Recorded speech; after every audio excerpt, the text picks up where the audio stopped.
warahmatullahi wabarakatuh. Halo, saya Cesa Fadila Terananda dari Agribisnis B, Fakultas Peternakan dan Pertanian Universitas Diponegoro, Angkatan 2020, tugas praktikum budidaya ternak unggas dengan asisten Kak Zevanya Dian. Pada kesempatan kali ini, saya akan menjelaskan mengenai acara 4. Yang pertama, saya akan menjelaskan 8 klasifikasi bahan pakan ternak. Kelas yang pertama ada hijauan kering atau jerami. Nah, hijauan kering ini biasanya masih segar, kemudian sengaja dikeringkan, atau biasa disebut dengan hay. Hay ini memiliki kadar air sekitar 20-30% saja.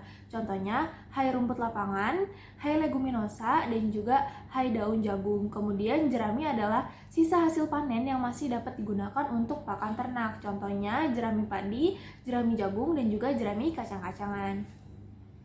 Kelas yang kedua ada hijauan segar. Nah, hijauan segar ini biasanya memang sengaja dipanen untuk diberikan pakan kepada ternak. Nah, hijauan segar ini masih memiliki kadar air sekitar 65%. Contohnya ada daun jagung, daun singkong, kemudian ada tanaman air yang dapat diberikan untuk menjadi pakan ternak.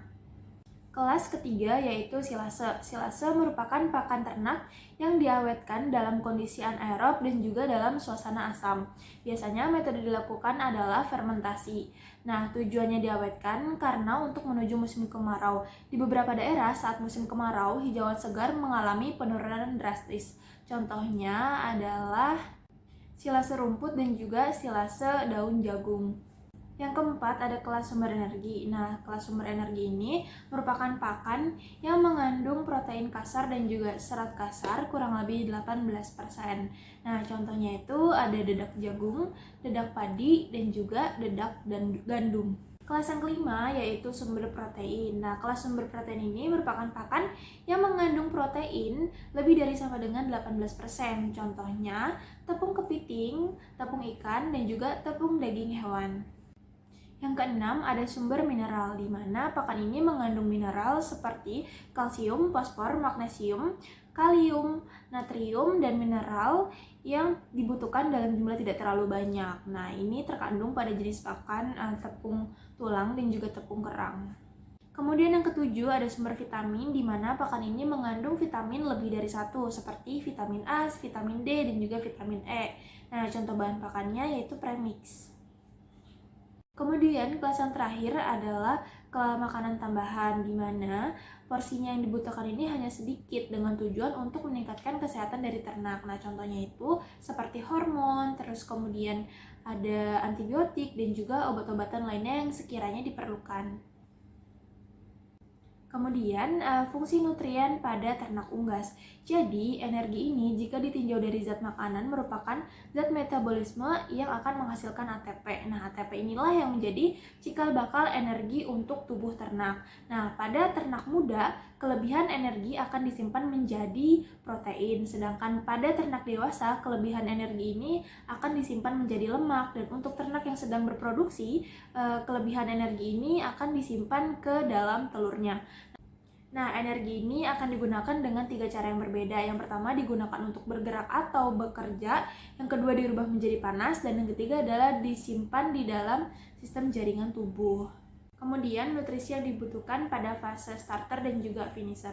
Pada fase starter, nutrisi yang dibutuhkan adalah 21% protein, lebih dari 3% lemak kasar, kemudian serat kasar kurang dari 4%, kemudian kalsium sekitar 0,9-1,1%, dan juga fosfor sekitar 0,7-0,9%. Kemudian pada fase finisher itu membutuhkan nutrisi sebesar 19 protein kasar, kemudian ada lemak kasar lebih dari 3%, kemudian ada serat kasar kurang dari 5%, dan juga ada kalsium sekitar 0,9-1,1% kalsium, dan juga 0,7-0,9% fosfor. Kemudian pemberian pakan pada ternak. Jadi pemberian pakan pada ternak ini tidak boleh terlalu banyak. Biasanya para peternak itu memberikan pakan sekitar 2-3 kali dalam sehari. Ini untuk mengurangi resiko seperti misalkan kandang kotor karena tumpahan ransum, dan juga untuk menghindari ternak malas makan dan juga malas minum. Nah, beberapa pakar juga menyebutkan bahwasannya untuk mencapai pertumbuhan ternak ini dilakukan dengan kapasitas yang cukup gitu, jadi tidak terlalu berlebihan, sehingga pertumbuhan dalam ternak ini akan tercapai dan mendapatkan nutrisi yang tepat. Nah, selanjutnya ada 3 jenis bahan pakan ternak yang sudah saya cari. Di sini yang pertama saya ada jagung. Kalau misalkan dilihat, ini bentuknya seperti biji-bijian, kemudian berwarna orange dan juga tidak berbau.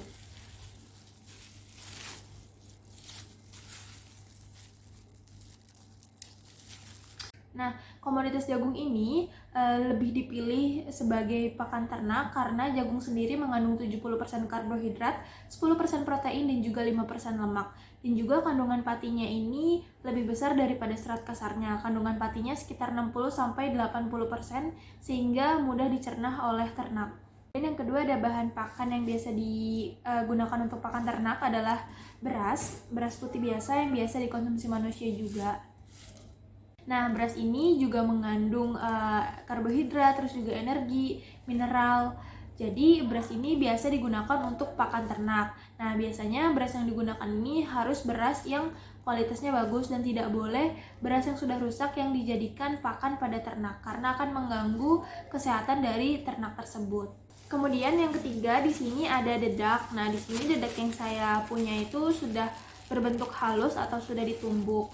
Warnanya itu seperti hijau kecoklatan dan baunya tidak berbau.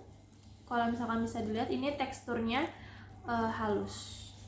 Nah, di sini biasanya para peternak menggunakan dedak karena dedak itu ada beberapa dedak yang memang sudah dicampurkan dengan konsentran pabrikan. Jadi ada juga dedak yang original, kemudian ada yang juga sudah dicampur dengan konsentran pabrikan.